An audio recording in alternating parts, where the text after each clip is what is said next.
खबर समय जगत में आपका स्वागत है। मैं हूं जितेंद्र जैन। आइए नजर डालते हैं आज की कुछ मुख्य खबरों।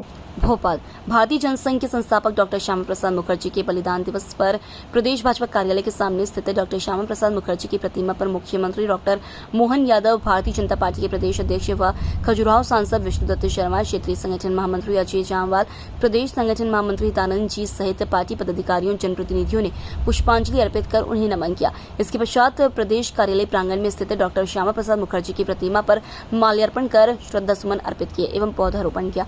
भाजपा द्वारा प्रदेश भर में बूथ स्तर पर कार्यक्रम आयोजित किए गए। मुख्यमंत्री डॉक्टर मोहन यादव ने कहा कि डॉक्टर श्यामा प्रसाद मुखर्जी ऐसे महानायक थे जो आजादी के पहले और बाद की विभीषिका को भांप लिया था। डॉक्टर श्यामा प्रसाद मुखर्जी ने आजादी से पहले अंग्रेजों के बंग भंग करने की साजिश को भांप कर आंदोलन चला दिया था। वहीं आजादी के बाद कश्मीर समस्या को भांप कर आंदोलन किया और जम्मू कश्मीर से धारा 370 हटाने बलिदान दे दिया। जम्मू कश्मीर से धारा 370 हटाने के डॉक्टर श्यामा प्रसाद मुखर्जी के सपने को प्रधानमंत्री नरेंद्र मोदी जी ने साकार किया है। वहीं भारतीय जनता पार्टी के प्रदेश अध्यक्ष एवं खजुराहो सांसद विष्णुदत्त शर्मा ने कहा कि देश के लिए अपना बलिदान देने वाले वीर महापुरुष डॉक्टर श्यामा प्रसाद मुखर्जी के श्री चरणों में आज मध्य प्रदेश भाजपा का हर कार्यकर्ता श्रद्धा सुमन अर्पित करता है। आज ऐसे सपूत को श्रद्धांजलि देने हम यहाँ एकत्रित हुए हैं जिनके संकल्प से कश्मीर से धारा 370 हटी। डॉक्टर श्यामा प्रसाद मुखर्जी मौलिक चिंतक, राष्ट्रवादी विचारक, भारतीय जीवन मूल्यों के संस्कारित पुजारी थे। उन्होंने ही भारतीय जनसंघ की स्थापना की थी। वही जनसंघ आज विश्व के सबसे बड़े व सर्वव्यापी राजनीतिक दल भाजपा के रूप में आप सबके सामने है।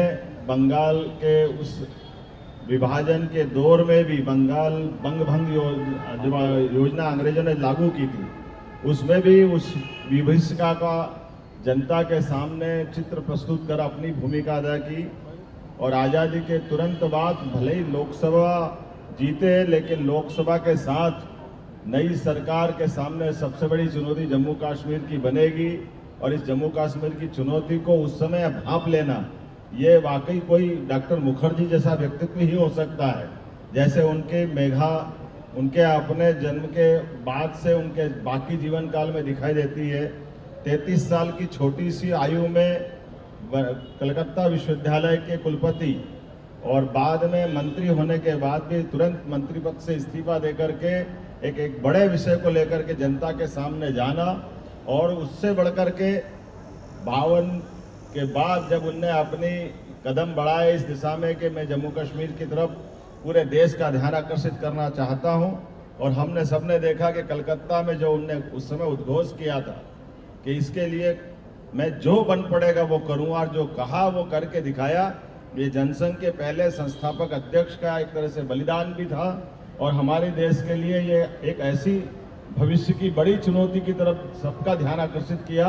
काल के प्रवाह में जो डॉक्टर मुखर्जी ने जो विषय सबके सामने रखा था, मैं अध्यक्ष जी और पूरे मंच के साथ इस बात के लिए जरूर रेखांकित करना चाहूँगा। हम सब जानते हैं कि बलिदान दिवस के अवसर पर डॉक्टर मुखर्जी ने और बाद में पंडित दीनदयाल उपाध्याय ने इस देश में 2 ऐसे असामयिक मृत्युआं हुई जिनको मर्डर करके पुलिस केस में दर्ज किया गया, लेकिन इसके संबंध में आज भी ये तथ्य सामने नहीं लाया गया कि वो कौन कौन इसमें जवाबदार है, और इस बात को दबाने का प्रयास किया गया।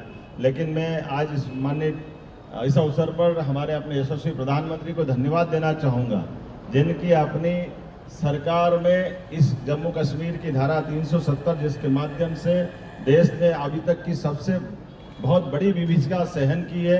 40,000 से ज़्यादा निरपराध लोग जिसमें मारे गए।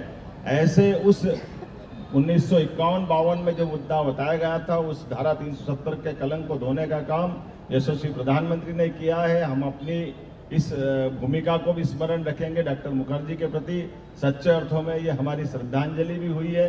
लेकिन ऐसे विषय, जिन विषयों को भविष्य में देश को कोई बड़ी कीमत चुकाना पड़ती है, भारतीय जनता पार्टी और पूर्ववर्ती जनसंघ के समय से भाजपा सदैव ये भूमिका अदा करती आई है।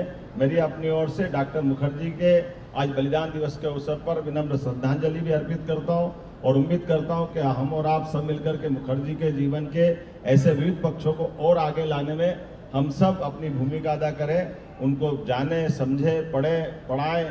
मेरी अपनी ओर से आज भारतीय जनता पार्टी भोपाल के इस कार्यक्रम में विनम्र श्रद्धांजलि। अपना बलिदान दिया ऐसे महापुरुष डॉक्टर श्यामा प्रसाद मुखर्जी की पुण्यतिथि का इस अवसर पर भारतीय जनता पार्टी मध्य प्रदेश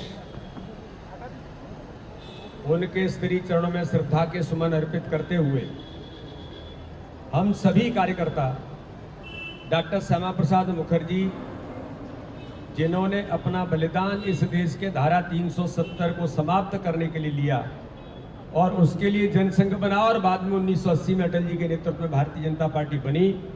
आज वो भारतीय जनता पार्टी देश के अंदर एक सर्वव्यापी दल, दुनिया का सबसे बड़ा राजनीतिक दल बना है। इसलिए हम सब कार्यकर्ता आज उनके पुण्यतिथि के इस पावन अवसर पर हम एक संकल्प लेकर कि माननीय प्रधानमंत्री नरेंद्र मोदी जी का 2047 के विकसित भारत के संकल्प को हम सब कार्यकर्ता अपनी अथक मेहनत और परिश्रम से पूरा करेंगे। आज यही हम सब लोग मिलकर के आज संकल्प लेते हैं। इस अवसर पर हमारे सम्मानीय मुख्यमंत्री डॉक्टर मोहन यादव जी, हमारे संगठन क्षेत्रीय संगठन मंत्री आदरणीय अजय जामवाल जी, हमारे प्रदेश के संगठन महामंत्री आदरणीय हितानंद जी और भारतीय जनता पार्टी के सभी कार्यकर्ता आज इस अवसर पर उपस्थित हैं। मैं एक बार पुनः डॉक्टर श्यामा प्रसाद मुखर्जी के श्री चरणों में श्रद्धा के सुमन अर्पित करता हूं। अब मैं सम्माननीय मुख्यमंत्री आदरणीय मोहन यादव जी भाई साहब से आग्रह करता हूं कि आज के इस अवसर पर हम सबको संबोधित करें। आदरणीय मुख्यमंत्री जी, हम सब नारा लगाएंगे, डॉक्टर श्यामा प्रसाद मुखर्जी अमर रहे, अमर रहे, अमर रहे। खबर समय जगत के लिए संवाददाता आदित्य सराठी की report. For latest news, subscribe to our channel and press the bell icon.